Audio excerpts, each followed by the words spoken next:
Bueno, el objetivo es que el tiempo no se desperdicie. El tiempo es oro. Así que como es un oro, un bien preciado, hay que invertirlo. Muy bien, Juan. Nosotros somos privilegiados al amar a dos patrias. Bolivia, la que nos forjó como ciudadanos.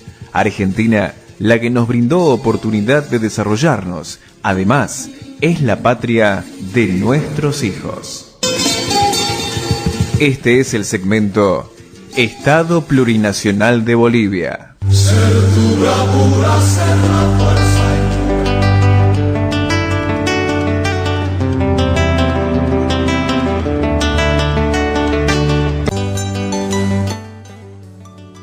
Durante el 2007, si no me equivoco, cuando entró Cristina Kirchner, decidió nacionalizar YPF a Argentina, porque antes estaba privatizado.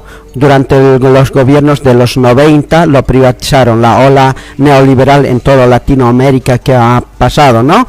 Y entonces el 2007 Cristina Kirchner decide nacionalizar YPF, y a partir de ahí es donde nace el inicio de la exploración de los pozos petrolíferos para la Argentina, porque ya era del Estado.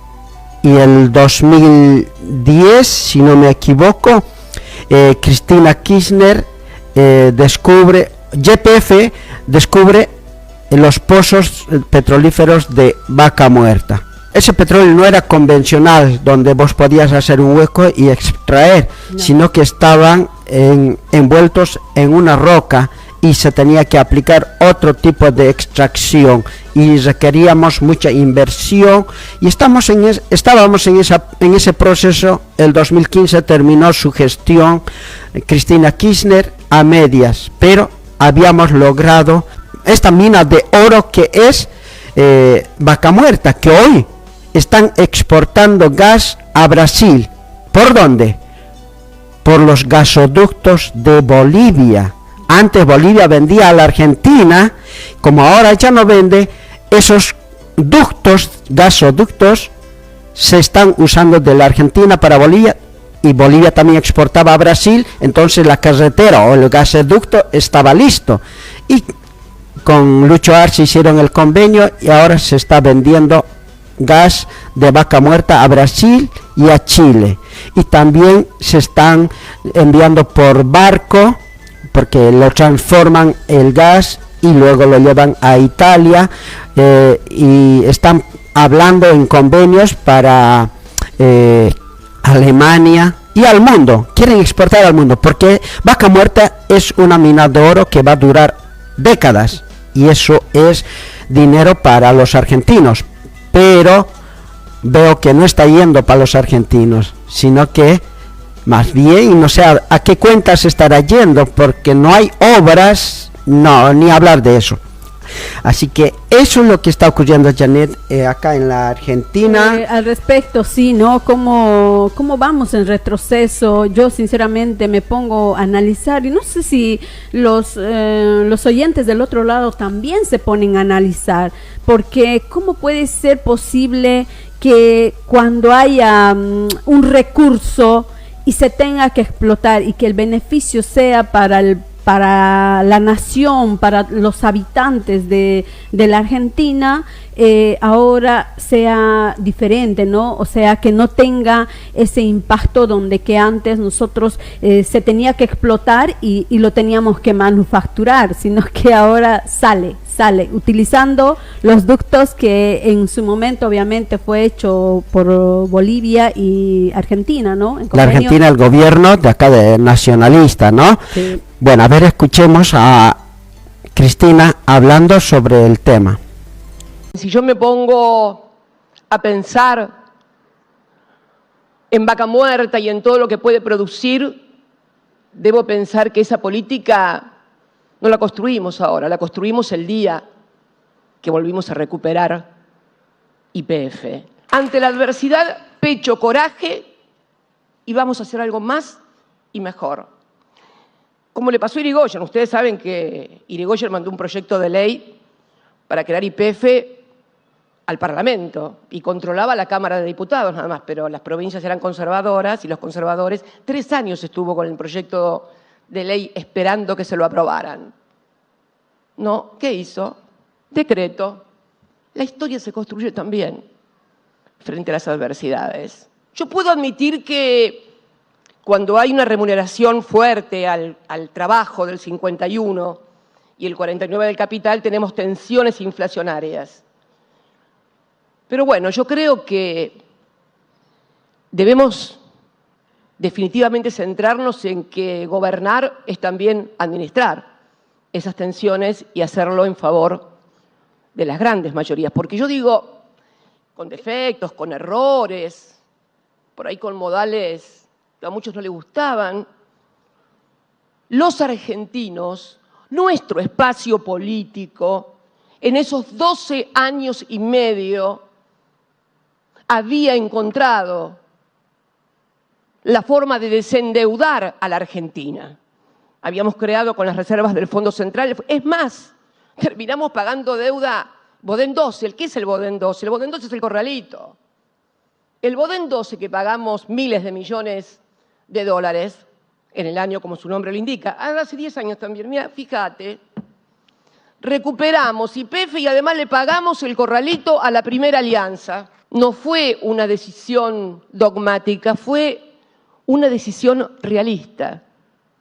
Recuperar la soberanía hidrocarburífera para los argentinos. Créanme que es indescriptible la sensación y los sentimientos que uno experimenta cuando siente que ha cumplido con un deber. Y yo siento que he cumplido con el deber de devolverle a los argentinos YPF, Vaca Muerta y todo el inmenso potencial. Tampoco creamos mágicamente que nos vamos a salvar porque vamos a tener 33.000 millones de dólares de exportaciones de vaca muerta, porque si al mismo tiempo que tenemos esa exportación no cuidamos los dólares, o tenemos festival de importaciones, o de repente no impulsamos que quien ha ganado la provisión de los caños del gasoducto que vamos a hacer de Néstor Kirchner, que dicho sea de paso, se hace con el 25% del aporte solidario que sancionó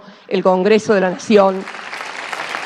Ahí está Cristina diciendo lo que hizo y cuál era el objetivo del gasoducto, cómo habíamos nosotros recuperado un recurso estratégico de la nación y cuán importante hoy en día están exportando, y es la esperanza para poder pagar tal vez algunas deudas, pero cuando vuelva un gobierno progresista, no un gobierno que esté saqueando los recursos.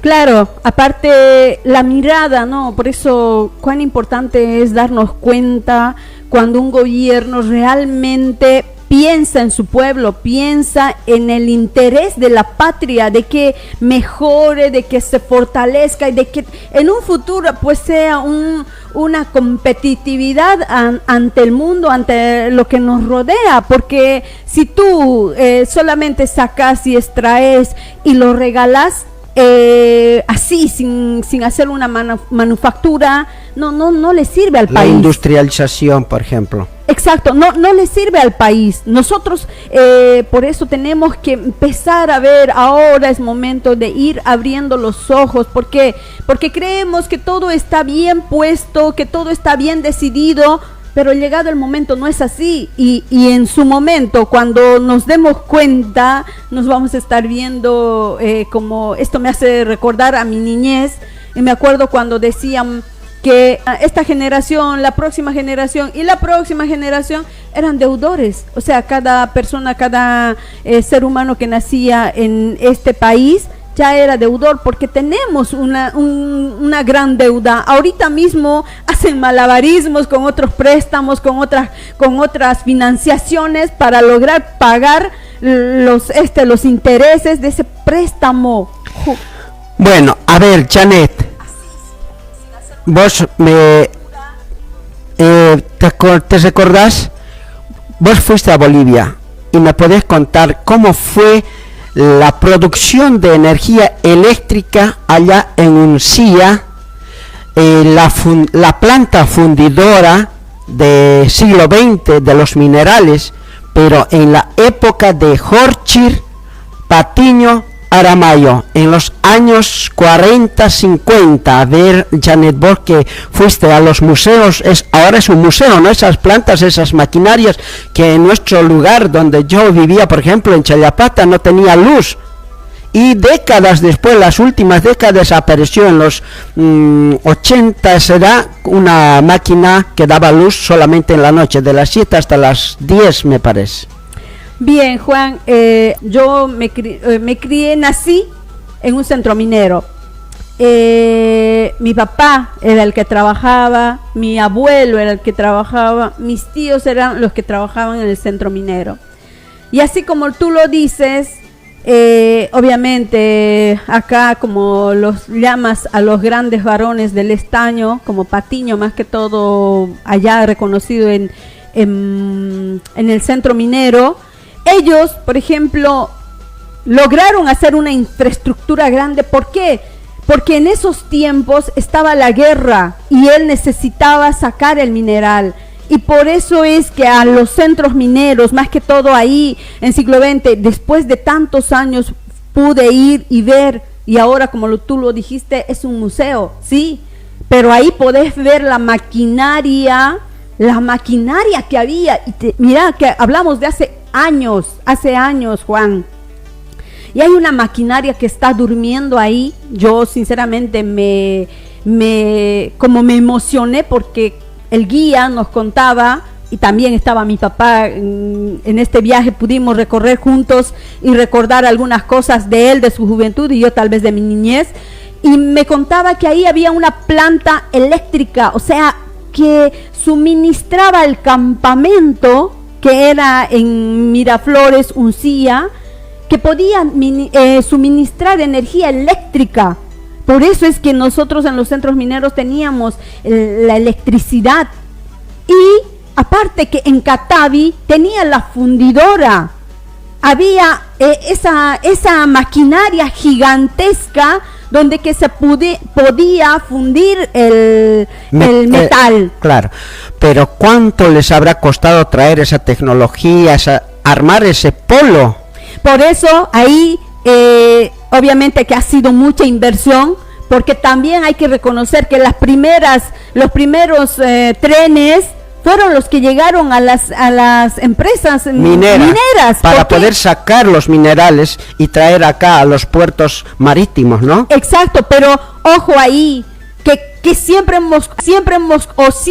han cometido los grandes empresarios esto, mira, ha sucedido en el pasado y lo llevamos ahora en el presente, cuando regalan nuestra riqueza, en ese momento mineral, con tantos derivados que tenía, que iba así en bruto y nos volvía a nosotros en manufactura. Bueno, lo que quería resaltar, cómo en esas épocas los privados invertían tecnología y infraestructuras inmensas, y nosotros los bolivianos nos hemos animado a hacer eso como Estado Nacional, después de que Evo Morales nacionaliza YPF y piensa en industrializar uno de los materiales más importantes que nosotros tenemos, que es el litio.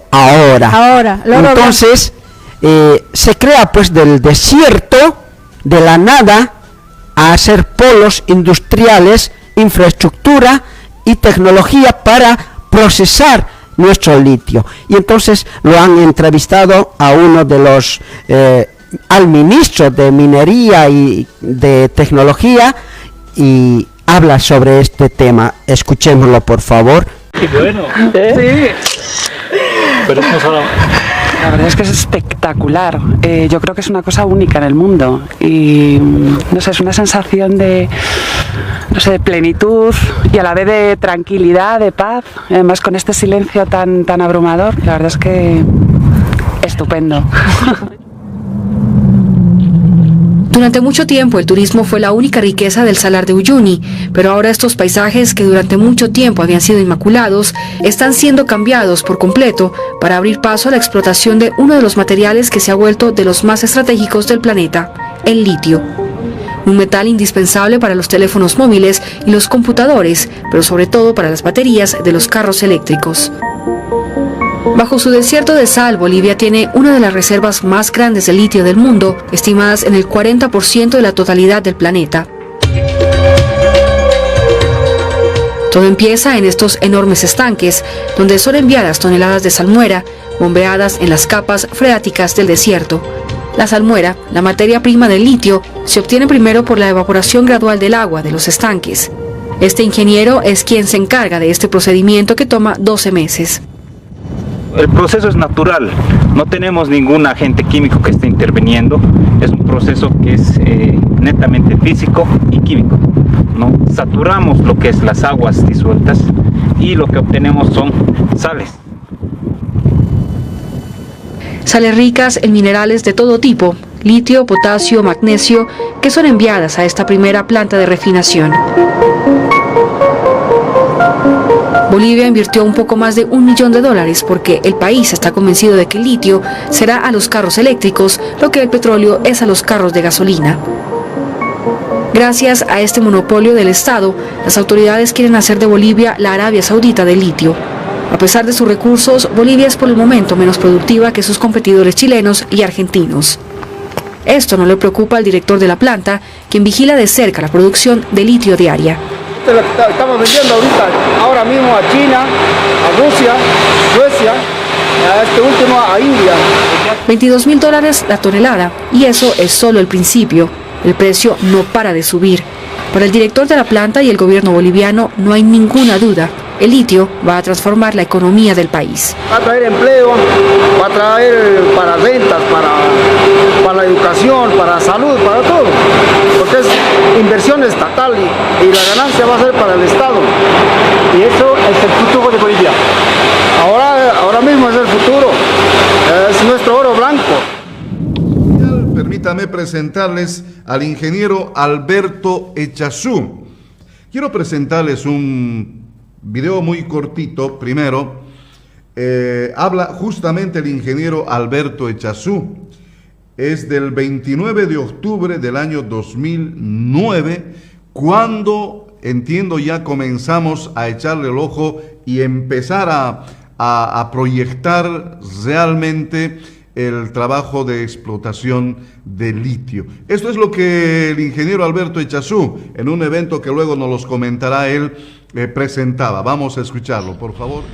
Hoy estamos unidos porque el presidente, haciendo seguimiento al trabajo que realizan los ministerios, las empresas, nos ha pedido hacer realmente hoy una visita y una inspección a lo que estamos haciendo en nuestro proyecto piloto para el desarrollo del Salar de Uyuni y de nuestros emprendimientos de los evaporíticos.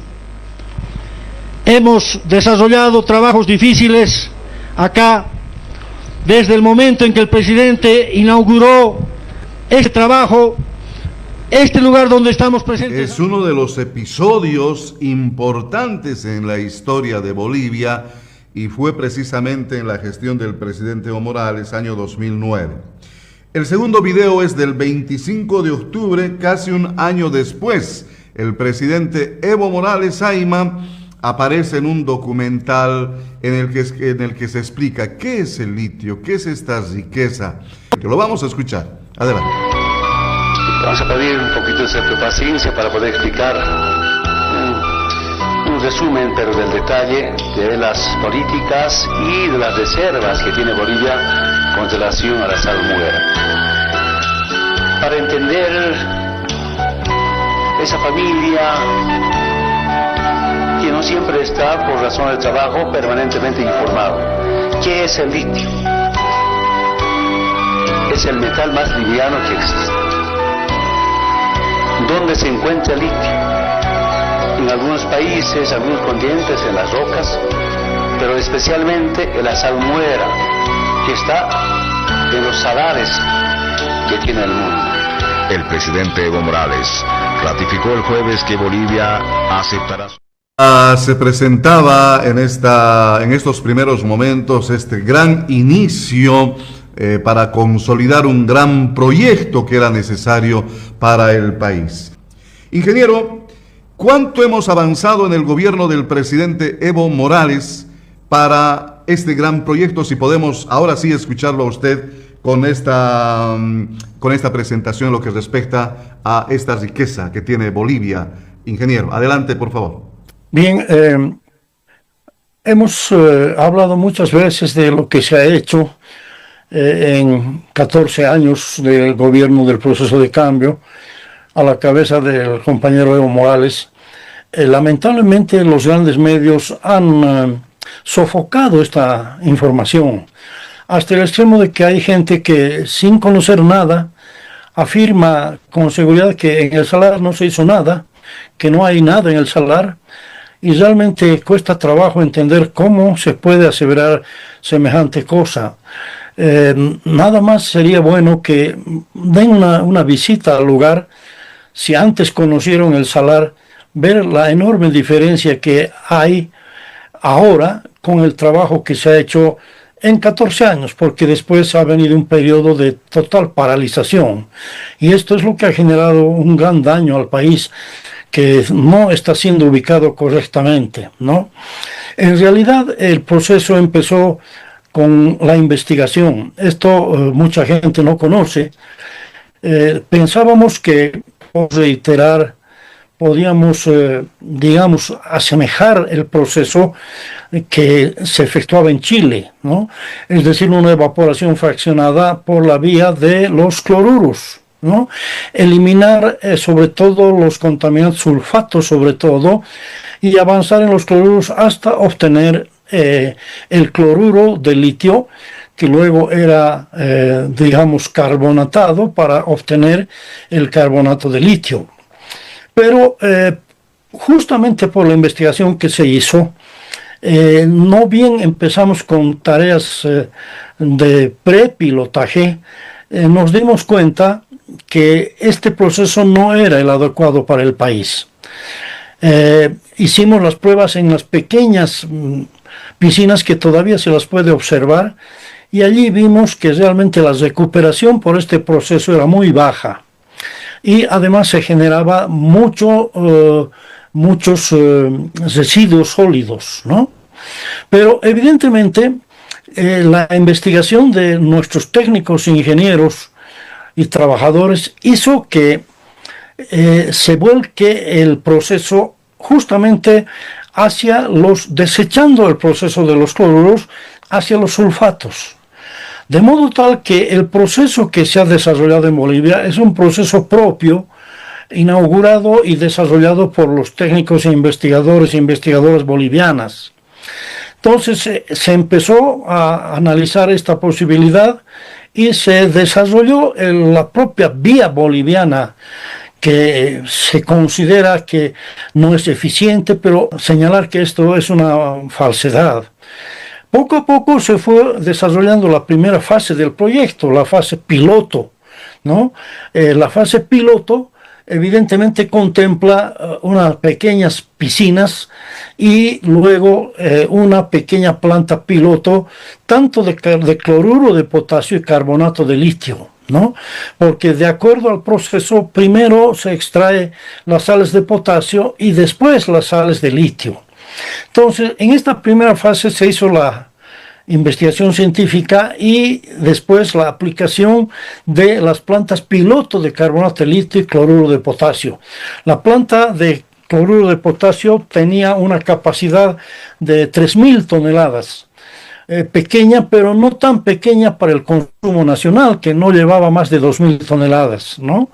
Y la planta de carbonato de litio, que inicialmente tenía una capacidad de 480 toneladas, pero después fue ampliándose y el año 19 esta planta ya podía producir 1.000 toneladas, la pequeña planta de carbonato de litio. Esta primera fase fue años posteriores complementada con una planta de materiales catódicos y de baterías de ion litio.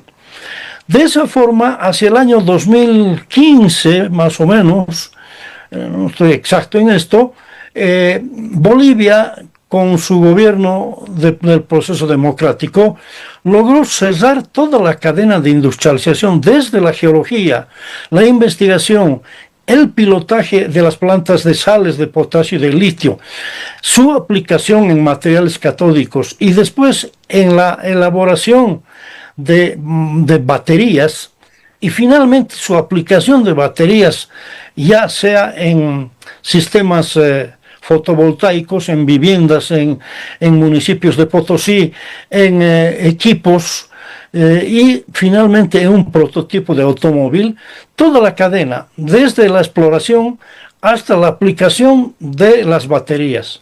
Este fue un logro que ha sido también sofocado, ha sido realmente ocultado por la gran prensa y la derecha boliviana, porque en ese momento el país estaba avanzando mucho más rápido que sus vecinos. Y esto lo ratificó un investigador argentino que es dueño de una patente de litio, que visitó nuestras plantas y nos dijo abiertamente, está en nuestros documentos, que Bolivia había avanzado mucho más que la Argentina. No lo dijimos nosotros, dijo este compañero investigador argentino. Y bueno, luego esa primera fase siguió hasta la segunda fase, que era la instalación de las plantas ya industriales para la comercialización.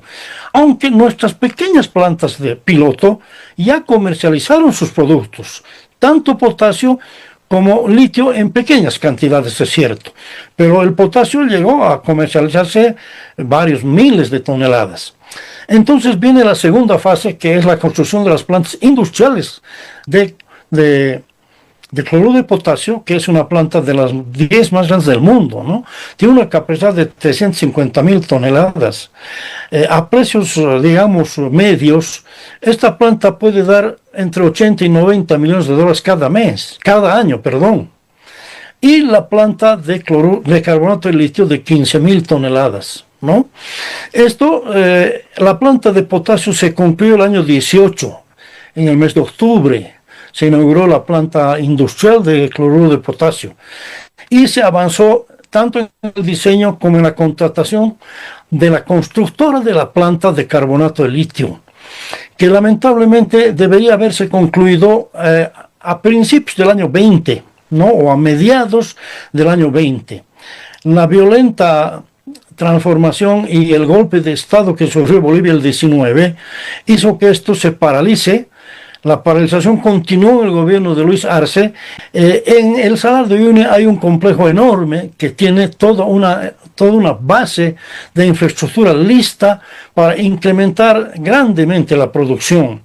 Tenemos aducción de agua potable, tenemos ahora una planta de tratamiento de aguas que esperemos que pueda dar su producto para las 15.000 toneladas. Eso, la información todavía no está accesible con precisión, pero luego tenemos toda una infraestructura civil para que estén allí pernoctando con todas las comodidades unas 300 personas, dormitorios confortables, después tenemos comedores, tenemos depósitos, tenemos sobre todo todos los equipos para la investigación y el control de la calidad de los productos, el control de los productos intermedios, de las piscinas.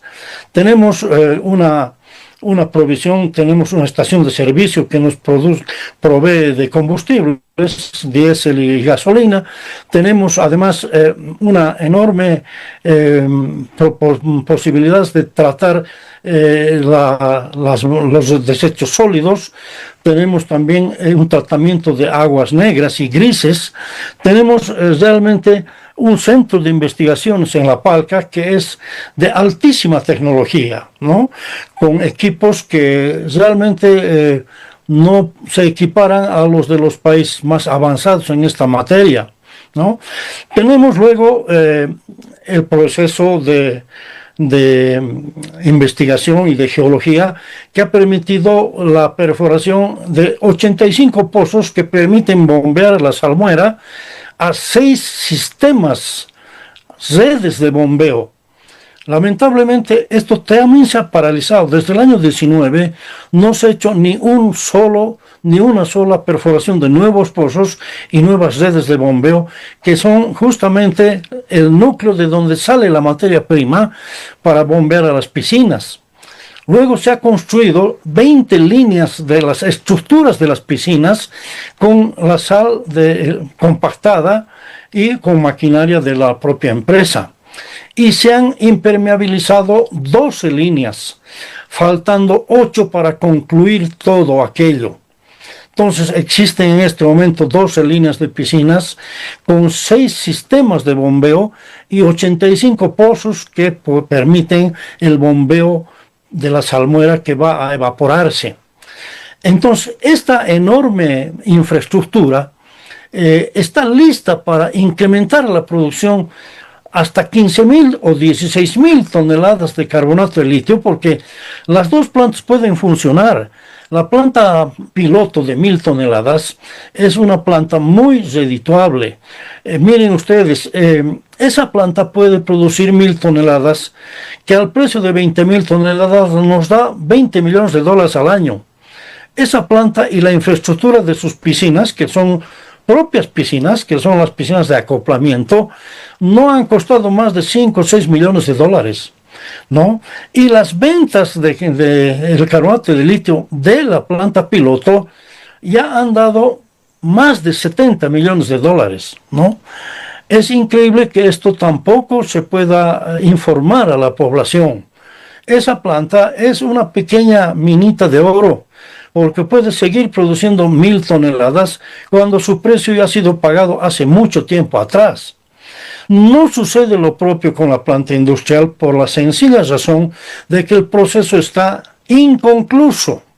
Esto tampoco se informa, pero paradójicamente se dice que no hay materia prima suficiente, justamente porque el proyecto ha sido interrumpido violentamente el año 19. Son 6 años de interrupción de un proceso y de un proyecto que no ha concluido. La valoración del proyecto solo puede realizarse científica y objetivamente, técnicamente, cuando estén las 20 piscinas trabajando totalmente todo el año. Las 20 líneas de piscinas con bombeo y produciendo la materia prima que pueda permitir a la planta de carbonato de litio 15.000 toneladas. Se especula y se habla sin conocimiento y se dice, las piscinas no sirven, por eso es que no hay producción. ¿Cómo puede producirse si en realidad de las 12 piscinas se han dañado algunas y no creo que más de 8 o 7 líneas estén funcionando a cabalidad? Entonces tenemos 1/3 del funcionamiento que debería ser. El funcionamiento completo permite perfectamente producir 15.000 toneladas y por lo menos 300.000 toneladas de cloruro de potasio. Esta producción, con los precios actuales, puede darnos cerca de 400 millones de dólares al año. Los 400 millones de dólares quedan en el país porque no tenemos que pagar a nadie por concepto de nada, ni de patente, ni de licencia de ningún tipo. Pero lamentablemente esto se ha paralizado y los causantes están tranquilos y otros estamos sometidos a medidas, ¿no? Quienes hemos trabajado en toda esta infraestructura enorme que hay en el Salar de Uyuni, y no hemos hablado de los accesos de los terraplenes, de las vías de comunicación que se han hecho allí, y para el futuro próximo, inmediato prácticamente, todo el proyecto tiene la bendición de haberse construido una carretera asfaltada hasta Uyuni. Y tenemos conocimiento de que se va a continuar hasta el hito 60, ¿no? Uyuni hito 60 asfaltado. Y se está ampliando el aeropuerto de Uyuni. Es decir, toda una infraestructura productiva y de servicios está lista para poder completar y concluir un proyecto tan grande que, reitero, como está, puede producirse a precios actuales 400 millones de dólares al año, ¿no? Y esto se puede lograr en poco menos de en un año y medio, ¿no? Porque las piscinas que se han hecho, las 12 líneas, se han hecho prácticamente en poco menos de 3 años, ¿no? Un poco menos de 3 años, 2 años y medio más o menos. Las 8 restantes pueden producirse en un poquito más de un año y medio, ¿no? Entonces, estas metas se pueden lograr a corto plazo, no es un trabajo que va a permitir o va a esperar demasiados años, ¿no? Entonces, esta situación es importante señalar, porque a pesar de que evidentemente hemos señalado que los precios son muy volátiles, hemos tenido, por ejemplo, precios que estaban entre 8 o 10 mil dólares hasta el año 22, donde ha habido una subida pero increíble, que ha llegado hasta los 82 mil dólares la tonelada. Y se ha desperdiciado miserablemente ese tiempo, porque como reiteramos, no nos vamos a cansar de reiterar esto, el proyecto se paralizó en noviembre del 2019. Imagínense de haberse continuado con el trabajo el año 2021, el 22 podíamos estar produciendo perfectamente 10.000 toneladas al menos, que al precio ese hubieran logrado 800 millones de dólares en un solo año. Ese año se pudo haber pagado todo el crédito que demandó este proyecto, el crédito del Banco Central de Bolivia. Pero lamentablemente se paralizó absolutamente todo. Evidentemente hay un incremento sostenido de la demanda por la aplicación de este producto en las tecnologías de punta, ¿no? En todo lo que significa la tecnología, sobre todo de drones, ¿no? Los drones, la tecnología para todas las movilidades, ¿no? Vehículos, camiones, submarinos, aviones, pero sobre todo los drones que se utilizan ahora para todo, no solamente para la guerra, ¿no? Se utilizan drones para la agricultura, se utilizan drones para combatir toda una cantidad de situaciones de emergencia. Es decir, el litio se utiliza en todo en este momento. Pero el problema es que incluso a precios moderadamente bajos, hablamos de 10, 12 mil toneladas, un proyecto que tiene la infraestructura hecha, que falta evidentemente un empujoncito para producir 15, 16 mil toneladas de litio, 300 mil toneladas de potasio, nos pueden permitir un ingreso de por lo menos 250 millones cada año, ya pudiendo pagar la deuda del Banco Central en 3, en 4 años, y luego tener una utilidad sostenida, permanente, que podría incrementarse con 1 o 2 proyectos más, pero tampoco hacer lo que se planteó en el gobierno de Luis Arce de manera absolutamente irresponsable. Tratar de hacer 5, 6, 8, 10 proyectos hasta producir 100.000 toneladas. Es un error. El Salar de Uyuni también tiene que mantenerse y precautelarse, porque es un destino turístico de los más importantes del mundo y el más importante de nuestro país. De modo tal que tampoco podemos cometer el error de lo que pretendía hacer aquel gobierno, que al final no hizo absolutamente nada. Pero evidentemente, para concluir esta parte, podemos señalar que realmente la infraestructura está lista para completar las redes de bombeo, los pozos y las piscinas, para que la producción complete su diseño inicial y se dé y se valore el proyecto cuando esté concluido, y no aseverar y hacer juicios de valor con un proyecto que no está ni a la mitad de su capacidad productiva. En este momento podemos decir que no hay más de un año, año y medio, no. La principal planta está produciendo, pero aún baja porque está inconclusa su infraestructura productiva. En realidad, más del 90% del tiempo hemos estado soportando todo el peso con la producción piloto de carbonato de litio. Incluso se ha pagado casi 200 millones de dólares de la deuda del Banco Central de Bolivia. Se ha pagado unos 200 millones de dólares, ¿no?, al Banco Central de Bolivia. ¿Y con qué producción? Con la producción fundamentalmente piloto. Imagínense ustedes cómo se puede valorar un rendimiento cuando no está en funcionamiento la principal planta, que es la planta industrial. Esperemos que el actual gobierno pueda conocer y interiorizarse de esta situación, interiorizarse y tener pleno conocimiento de la situación para tomar las medidas que beneficien al país.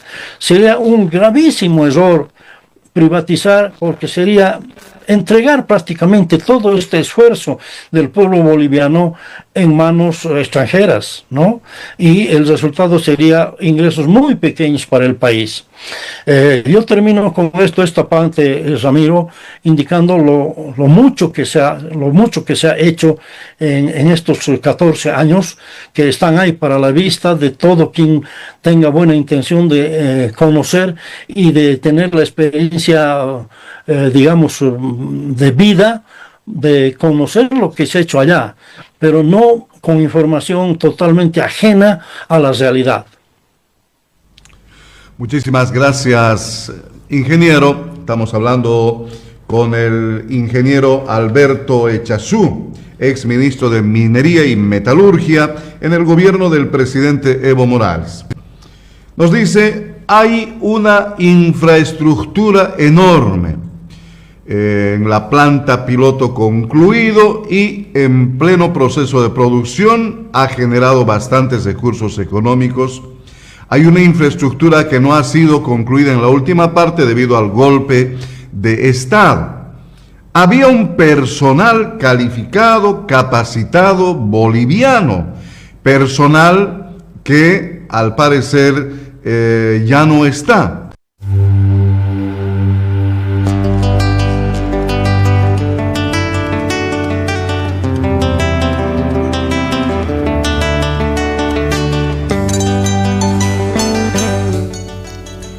Bueno, Juan, sinceramente a mí me duele escuchar este relato, ¿no? De cómo veníamos nosotros mejorando nuestra vida en Bolivia con todo este proyecto gigantesco, porque el futuro de Bolivia es ese oro blanco que es el litio y todos los minerales y los componentes que se puedan sacar a través de ese mineral. A mí me duele mucho cómo los medios de comunicación no pueden informar, porque la gente no sabía todo lo que se había desarrollado. Si no fuera que este señor nos contara cómo se ha venido desarrollando la planta que se ha implantado, aparte todo, tenía que haber 300 empleados una vez que esté la planta trabajando en su máxima potencia, porque era una planta piloto y trabajaba a media máquina y faltaba un empujoncito para que pueda desarrollarse. Tenía para atender, estaba preparado para que esos trabajadores en el tiempo que trabajaran tengan las comodidades y que nosotros no solamente tengamos ingresos. Y si ahora este gobierno trabajara realmente para el país, podría producir 400 millones de dólares, porque el litio ahora se cotiza todo. Si escucharon el relato, todo utiliza los drones, que no solamente son para las guerras, son para el cultivo, son para todo, para la investigación. Por favor, lo único que llamo a la reflexión a todo el pueblo boliviano: defendamos, como en algún momento lo hemos querido defender, o lo hemos defendido, no lo hemos querido, lo hemos defendido cuando lo querían regalar, igual como lo han regalado el estaño. Bruto, porque de ahí salen cosas, se pueden derivar. Así que les invito a que podamos reflexionar, y nosotros somos fuertes. Nosotros podemos parar este gobierno. Si este gobierno no gobierna a favor del pueblo, hay que tomar medidas.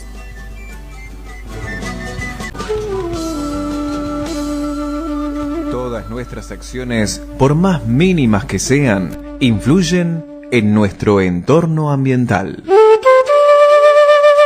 Ser racional es pensar, entender y actuar de acuerdo a la razón y a la lógica. Existen varios tipos de inteligencia. En contexto, elegimos desarrollar nuestra inteligencia emocional. Este es el segmento Ser Humano.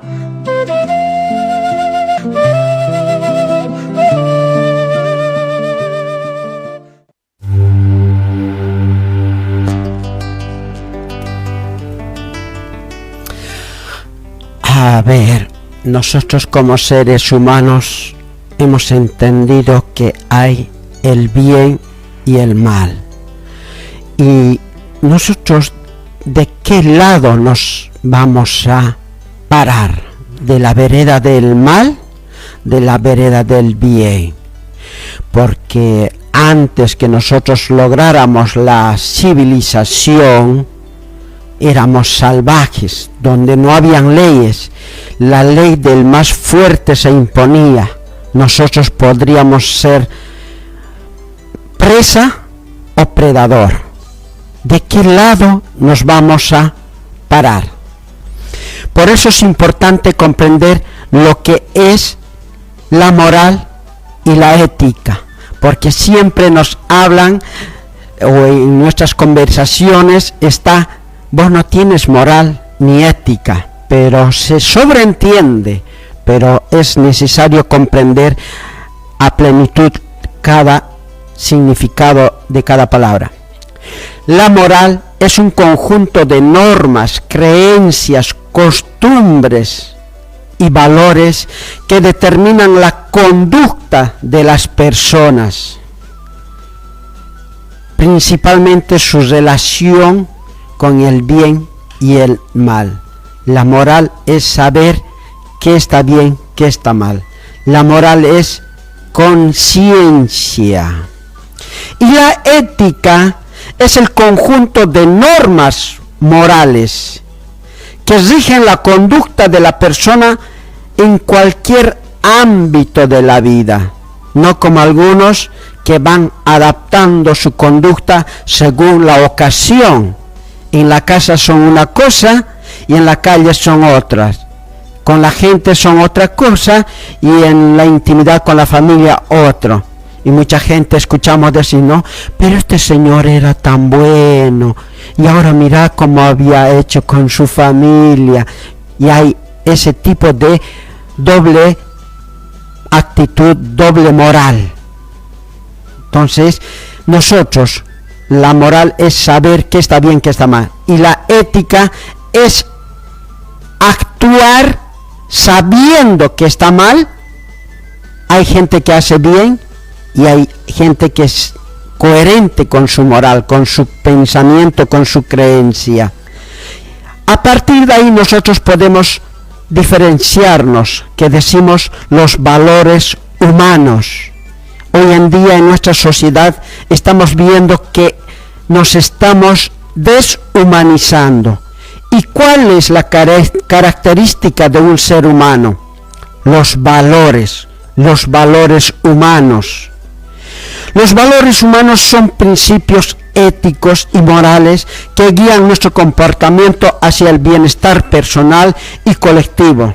Son cualidades que la sociedad considera positivas y deseables porque promueven la convivencia armoniosa, favorecen el desarrollo personal y social, construyen relaciones saludables, elevan la dignidad humana. Ejemplos de valores, por ejemplo, la honestidad, el respeto, la responsabilidad, la solidaridad, justicia, empatía, es la que nos está faltando en estos últimos tiempos, la gratitud, tolerancia. Los antivalores son conductas, actitudes o principios negativos que van en contra de la ética y la moral, representan lo opuesto a los valores, deterioran la convivencia, dañan las relaciones humanas, degradan a la persona y a la sociedad, generan conflictos y sufrimiento. Ejemplos de antivalores sería la mentira, el irrespeto, la irresponsabilidad, el egoísmo, la injusticia, la indiferencia, la ingratitud, la intolerancia. Esos son ejemplos de antivalores. Las principales diferencias de antivalores y los valores. Por ejemplo, los antivalores construyen sociedad y destruyen sociedad. Son diferencias entre el valor y el antivalor. Construyen sociedad los valores y los antivalores destruyen. Los valores generan bienestar, los antivalores causan daño. Son virtudes, son defectos. Unen personas, separar personas, elevan lo humano, degradan lo humano. La importancia práctica, reconocer estas diferencias nos ayudan a tomar mejores decisiones éticas, formar nuestro carácter, educar a las nuevas generaciones, construir una sociedad más justa. Nosotros como seres humanos tenemos que expresar, practicar los valores, no los antivalores. Juan, esta definición de valores y antivalores nos lleva a reflexionar, ¿no es cierto? Porque como de un tiempo a esta parte, sinceramente, nos hemos deshumanizado, diríamos, porque no te duele lo que le pasa al otro. He visto en estos últimos días, por ejemplo, la gente está perdiendo, ya sea en el trabajo, ya sea en lo familiar, en la salud también, o sea, en todo aspecto la gente está mal, pero yo no veo empatía. De algunos, claro, de los antivalores están felices festejando. Claro, y eso me duele porque ¿qué nos ha pasado como sociedad? ¿O qué nos está pasando como sociedad para que no te duela el dolor ajeno? Está bien que tengas tu mundo, el mundo que tú quieres, en el que te has creado, pero no es que tú has nacido solo en este mundo. Has nacido, para empezar, acompañado por tu madre. Te has criado en ese seno familiar. Siento que hemos dejado de hablar con nuestros hijos, con nuestra familia, porque creo que este aparato te hace volver personalista, porque solamente ves tus cosas y te abocas a eso, pero no hay esa empatía que tendría que haber. Por eso en la televisión yo veo o vi, siempre pongo de ejemplo eso, una señora llorando y quejándose de que habían asesinado a su hijo, que era abogado y que estaba empezando a trabajar. Por robarle el auto lo asesinaron. Y yo me pregunto, ¿la señora alguna vez habrá pensado en el bien común, en construir una sociedad más armoniosa, o solo practicó el egoísmo, el personalismo? Por eso muchos quieren comer el fruto, pero que nunca plantaron. Sí, eso sí, Juan.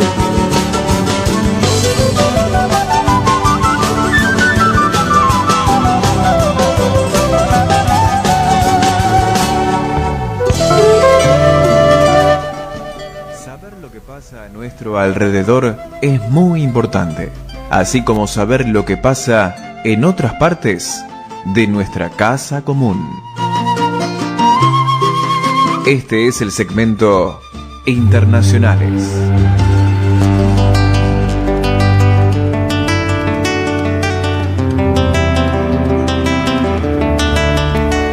Japón anuncia su intención de firmar un tratado de paz con Rusia. Yo no sabía que tenía problemas con Rusia hasta este momento, pero sí sabía que durante la Segunda Guerra Mundial ha habido tratados de Alemania con Japón, Rusia con Alemania. Habían tratados que muchos de ellos se han traicionado, pero ha finalizado la guerra con el triunfo de la Unión Soviética contra los nazis de Alemania, ¿no? Y a ver, ahora estos días nomás la primer ministro de Japón se expresó pidiendo el tratado de paz con Rusia. Janet. Bueno, pues compleja situación del tratado de paz entre Rusia y Japón desde su origen en la Segunda Guerra Mundial hasta el estancamiento actual. El origen de la disputa son las Islas Kuriles. El principal obstáculo para la firma de un tratado de paz es una disputa territorial que se remonta al final de la Segunda Guerra Mundial. El conflicto se centra en la soberanía de 4 islas situadas entre Hokkaido, Japón, y la península de Rusia de Kamchatka. Tropas de la Unión Soviética tomaron estas islas en los últimos días de la Segunda Guerra Mundial, en agosto de 1945, y posteriormente expulsaron a miles de residentes japoneses. Japón sostiene que esta ocupación fue ilegal, ya que se realizó después de su rendición.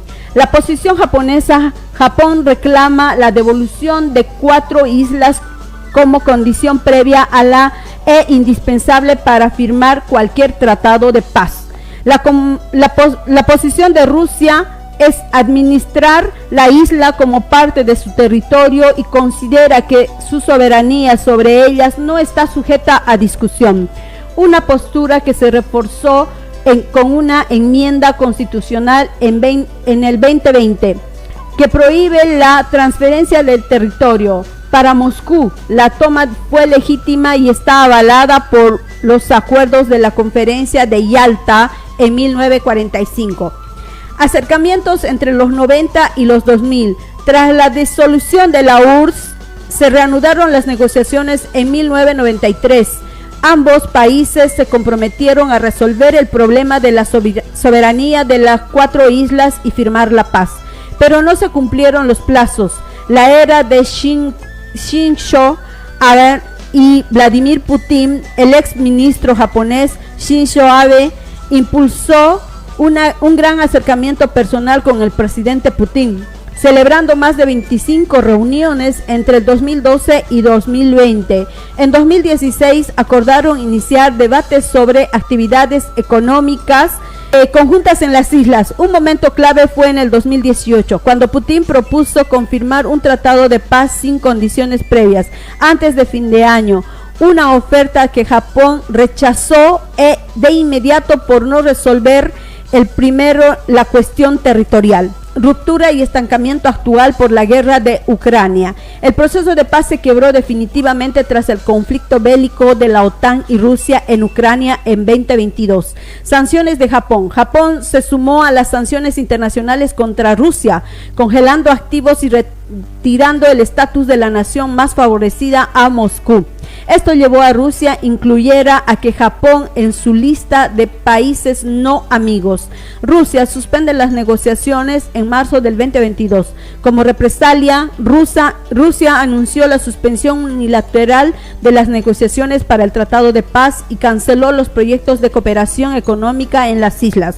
Japón calificó la medida de extremadamente irracional e inaceptable. La coyuntura actual 2025 y 2026, las relaciones bilaterales se encuentran en un profundo estancamiento. A pesar de ello, la primera ministra japonesa Sanae Katachi ha reiterado su compromiso de resolver el conflicto territorial y firmar la paz. Moscú ha recibido estas declaraciones con cautela, condicionando cualquier avance a que Tokio abandone su postura de sanciones. En Irán, el año pasado, Estados Unidos ha asesinado a toda la plana mayor y muchos científicos con unas bombas de alto poder que Estados Unidos envió, intentando también destruir algunas plantas de de uranio que estaban enriqueciendo allá en Irán. Pero a partir de ahí están en un conflicto, y que hoy, estos días, Estados Unidos está cercando, igual como ha cercado a Venezuela, está cercando a Irán con todo su poder. Y podrías desarrollarnos a ver el tema de Irán, ¿cómo está?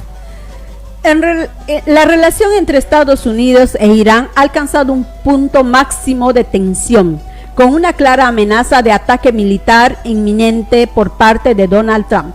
El objetivo declarado es forzar a Irán a negociar un nuevo acuerdo que desmantele por completo su programa nuclear. Ante el temor de que desarrolle las armas atómicas, las negociaciones diplomáticas están estancadas y la presión se ejerce mediante un masivo despliegue de fuerzas en la región. La estrategia estadounidense combina una amenaza militar directa con una ventana para la diplomacia, aunque esta parece cerrarse rápidamente. La motivación principal de Estados Unidos exige que Irán elimine su programa nuclear, argumentando que su avance en el enriquecimiento del uranio cercano al 90% necesario para una bomba. Planes de ataque. Se baraja la opción de un ataque militar limitado contra instalaciones militares o gubernamentales como advertencia inicial, por la posibilidad de escalar a una campaña más amplia si Irán no cede.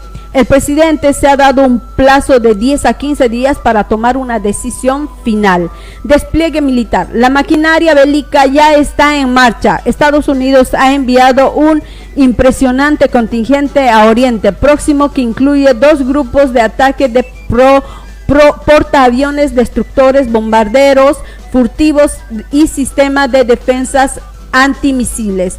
Este despliegue supera en profundidad y sostenibilidad a operaciones anteriores en la región.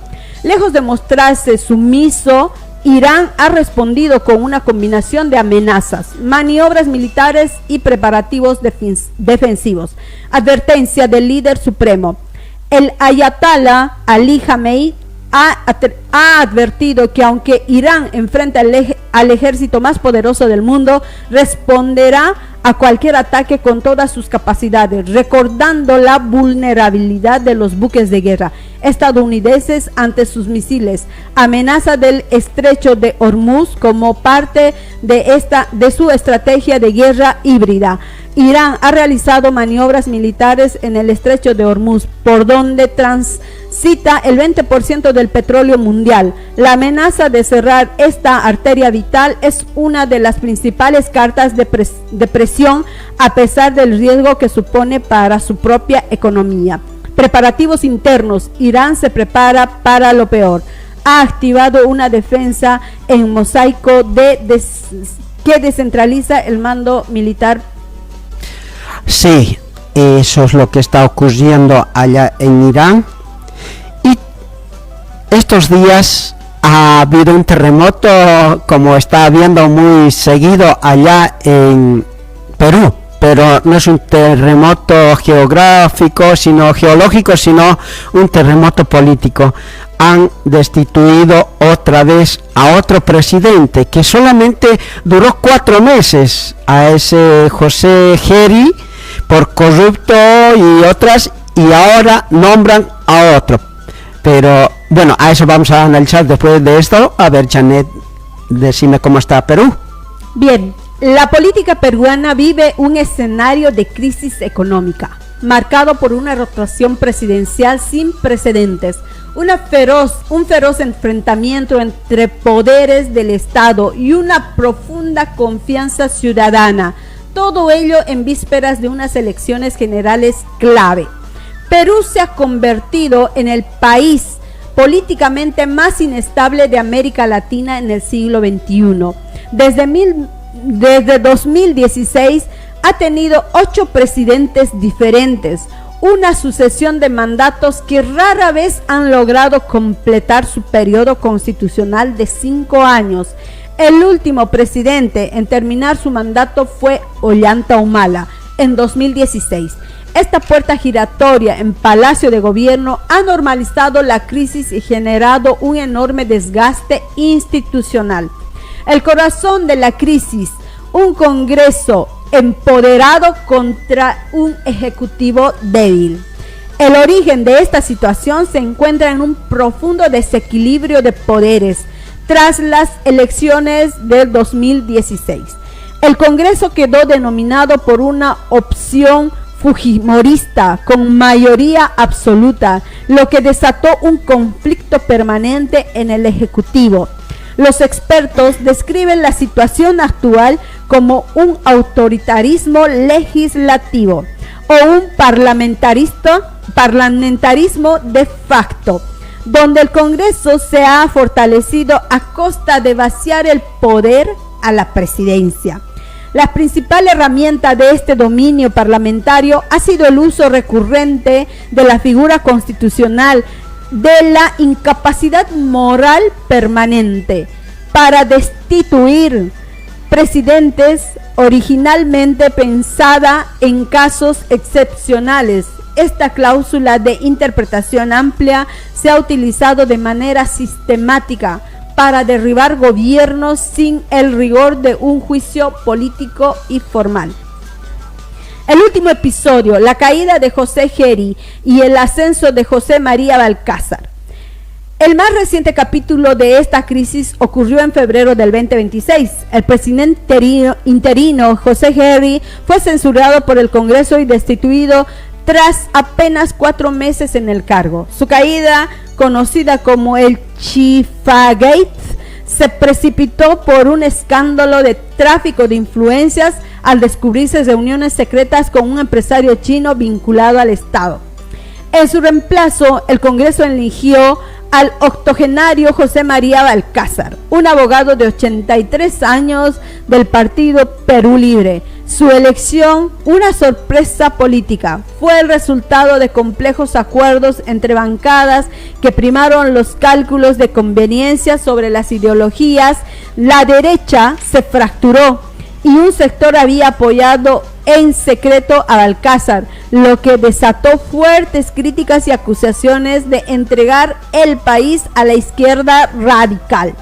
Por parte de Keiko Fujimori y el ultraconservador Rafael López Aliaga, Balcázar gobernará hasta el 28 de julio del 2026. En medio de este torbellino, Perú se prepara para las elecciones generales del 12 de abril del 2026, que elegirá no solo al próximo presidente, sino también a un nuevo Congreso, que por decisión del actual Parlamento volverá a ser bicameral, con Senado y Cámara de Diputados, tras 33 años.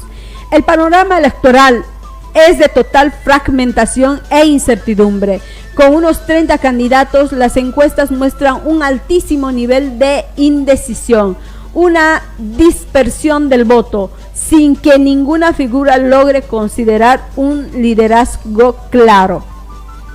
La mayoría de los analistas coinciden que en el actual diseño institucional, la inestabilidad no terminará con las elecciones, mientras el Congreso mantenga sus desproporcionadas atribuciones y los partidos políticos sigan siendo débiles y fragmentados. Cualquier nuevo presidente electo está igualmente subordinado al poder legislativo y en riesgo de no completar su mando. El país enfrenta el desafío de reconstruir su democracia sobre bases sólidas y equilibradas, una tarea que parece titánica en el corto plazo. Algo que me sorprende, que yo no sabía, que Perú tenía un parlamento unicameral, no habían diputados, senadores, sino eran parlamentarios solamente. Eso es lo que estoy entendiendo. Ahora estos mismos parlamentarios deciden que a partir de las próximas elecciones o el próximo gobierno va a tener o va a volver al bicameral, va a tener Cámara de Diputados y Cámara de Senadores. Mira, tras 33 años de ser unicameral. Entonces, esto no es casualidad, sino porque ellos ya están viendo que el pueblo peruano ha despertado y si logra ganar, y como ahora tiene poder de destituir a presidentes estos parlamentarios, imagínate si lo tomara uno de izquierda y lo va a manejar al presidente a su gusto también, aunque, bueno, no sé, hay que ver, porque esto nada es casual. Para el común de la gente, pues esto es algo que se ve, pero hay que ver un poco más para allá, que esto es un juego de intereses del poder económico, que son las transnacionales, como cual hay veces ni siquiera pueden entender eso la gente. Las transnacionales son como las petroleras, las mineras, los bancos, algunos supermercados, las farmacéuticas. Esos son poderes que dominan casi el mundo. Ese es el poder económico que va gobernando, y pensamos que gobierna nuestro presidente. Nuestro presidente es víctima de estos poderes fácticos del que siempre hemos hablado. Yo ahí te quiero agregar, porque la gente tiene que, no sé, tiene que empezar a entender y comprender. Cuando hablamos de esas grandes asociaciones anónimas, no son pues empresarios, no estamos hablando de nuestros empresarios del pueblo o de los del país, nacionales. O del país, exacto. Por ejemplo, en Perú, la mayoría de sus empresas que tienen son transnacionales, de sociedades anónimas que no sabes dónde es y ni quién es el dueño. Y toda esa ganancia, ojalá se quedara en el país, invirtiera en el país, mejorara la situación del pueblo. Tenemos que empezar a entender que las grandes transnacionales solo vienen a sacar la riqueza de nuestro país, ya sea en cualquier rubro que se plante y haga en el país. No beneficia al pueblo.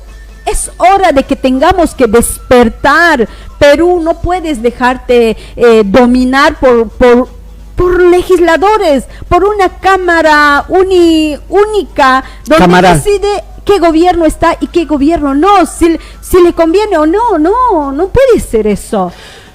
Y ahora como que ha despertado el pueblo, pero quedó como cuando hacemos arrebatar la carne, no cuece bien, por dentro está crudo y por fuera está cocido.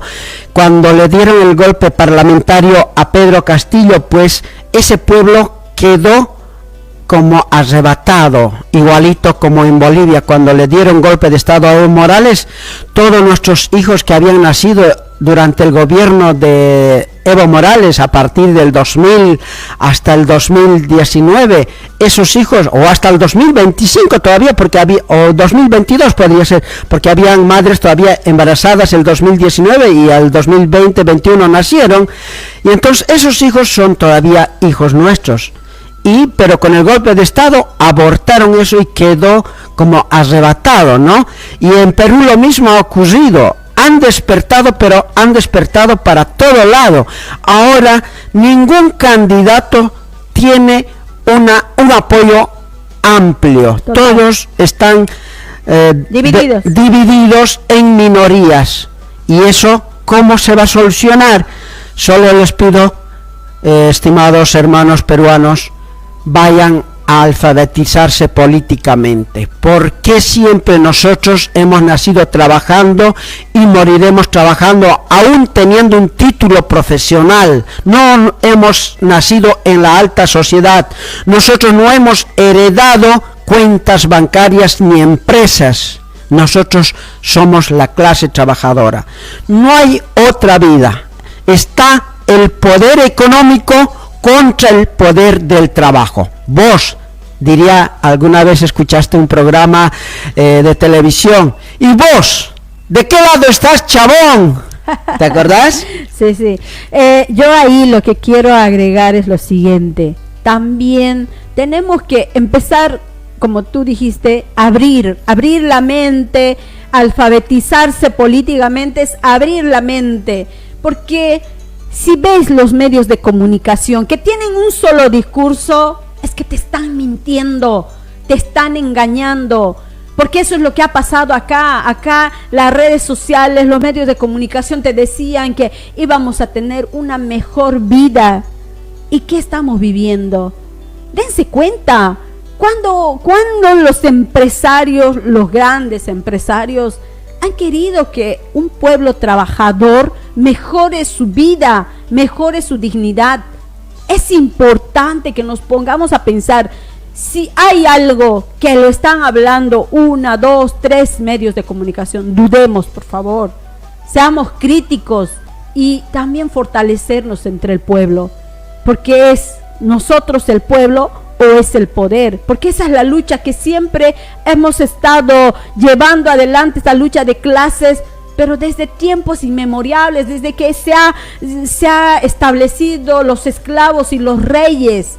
Opresores y oprimidos, claro. Exacto, entonces nosotros ya tenemos que liberarnos, saquémonos esa venda que nos han impuesto durante décadas. Y solo lo vamos a hacer si nosotros empezamos a ver qué realmente nos sirve y no nos sirve. Porque hemos avanzado bastante, tenemos la tecnología y tenemos que ayudarnos de esa manera. Bien, Janet, ese es el desafío, que nosotros no nos quedemos callados, cada uno empiece a hablar y en ese debate pues se aprende también, ¿no? Hemos llegado al final de nuestra programación, Janet. Sería muy bueno también, Juan, antes de despedirnos, que aquel que nos quiera mandar un mensajito nos pueda escribir al contacto que Juan tiene. Síganos también por las redes de la radio que se transmite en Facebook. Estamos por Metropolitana 99.7 todos los sábados de 9 a 11 de la mañana. Es importante que puedan escucharnos, que ustedes puedan tener también su forma de pensar y siempre buscar la forma crítica. No nos crean a nosotros lo que digamos, investiguenlo, comparen. Hay muchas formas de ahora actualizarse con la información como corresponde, Juan. Ahora que me recuerdas algo, tengo una perlita, Janet, porque esta semana el presidente ha cumplido 100 años de gobierno, presidente de Bolivia. Ya esto es fuera del programa, es una perlita. ¿Y qué crees que ha dicho el presidente? A ver, sorpréndeme. Esto dijo el presidente y a unos les caerá bien, a unos no sé. A nosotros nos cae así. Queridos compatriotas, quiero comunicarme con ustedes porque han pasado 100 días, 3 meses y un poquito más desde que me dieron la oportunidad de ser presidente de los bolivianos, asumir esta presidencia. Yo no puedo prometerte bajar del cielo una estrella para prenderla a tu pelo. Ni tampoco te prometo detener el universo para ponerlo a tus pies. Pero sí, te prometo recorrer tu geografía y sentirte solo mía. Te prometo ser el custodio amoroso de tu cuerpo voluptuoso. Ay, buena. Te prometo penetrar con mis sentidos en tus sitios más prohibidos, los espacios más guardados donde nadie haya llegado. Nadie, no sé. Borraré con mi boca tus lunares. Ay, bueno. Hurgaré entre todos tus lugares. Volcaré el torrente de mis mares en la cuenca de tu boca que a mí tanto me provoca. Te prometo ser quien beba de tu aljibe. ¡Papá! Quien te mime, quien te cuide. Te prometo que te haré sentir más plena que la misma luna llena.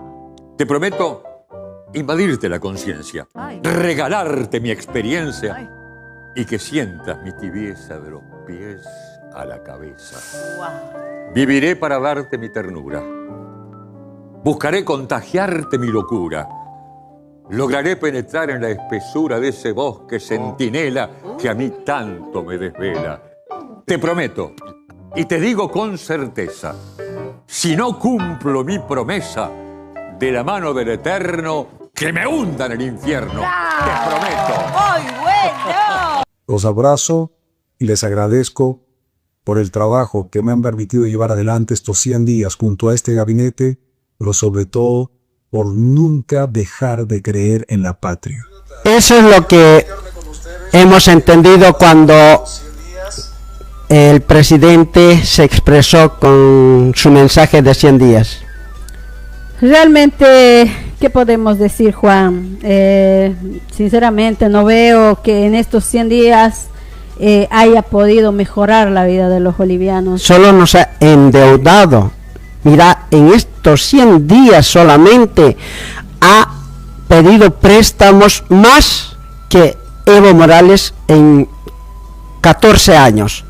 Evo Morales se ha prestado dinero, pero no para esto que ellos están pidiendo para robárselo, para hacer obras. Por ejemplo, las carreteras, los hospitales, el teleférico en Oruro, en La Paz, todas esas obras, parte de eso son deudas. Sabemos que una deuda no es mala ni buena, depende para qué. Si yo me presto plata del banco para ampliar mi fábrica, comprar maquinarias y producir más, eso es una deuda positiva.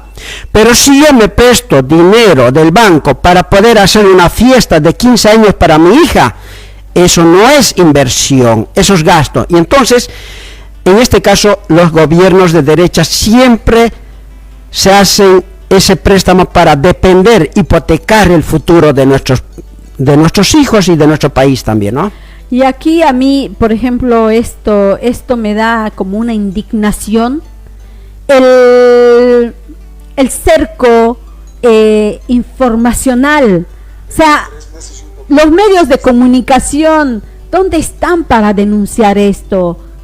¿Cuánta ambigüedad hay, no? Cuando el gobierno de Evo hacía algo y los medios de comunicación lo perseguían, y ahora no lo ves a los medios de comunicación denunciando a este gobierno que les está empezando a robar a todos los bolivianos y de frente. Pero los medios de comunicación, ¿de quiénes son, Janet? También tienes que aclarar, no tenemos medios de comunicación nosotros, la clase trabajadora.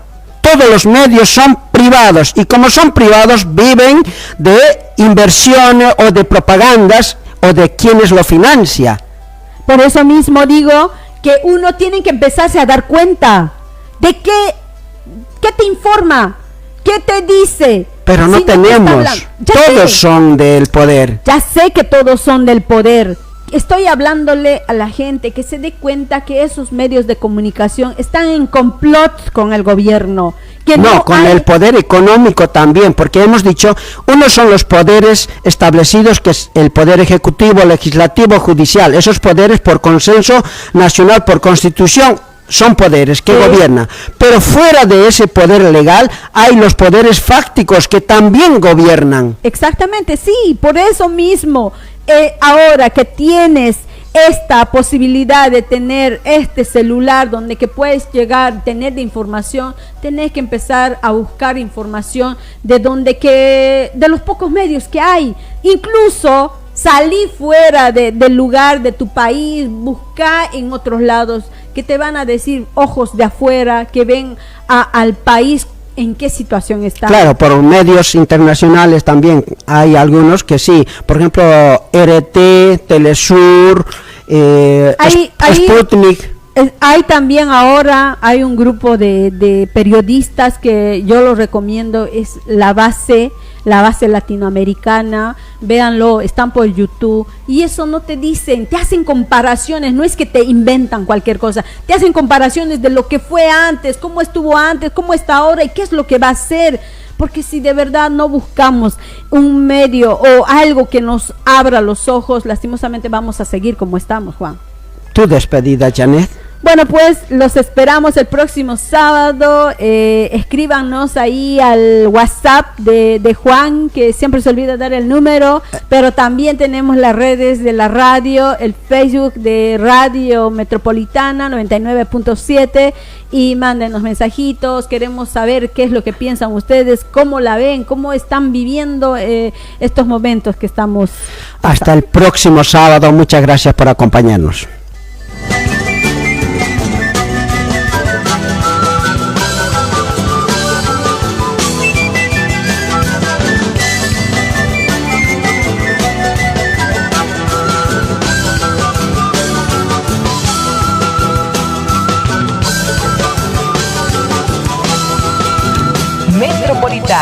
la radio del pueblo. Quisiera evitar tanta angustia y tanta preocupación. Es música.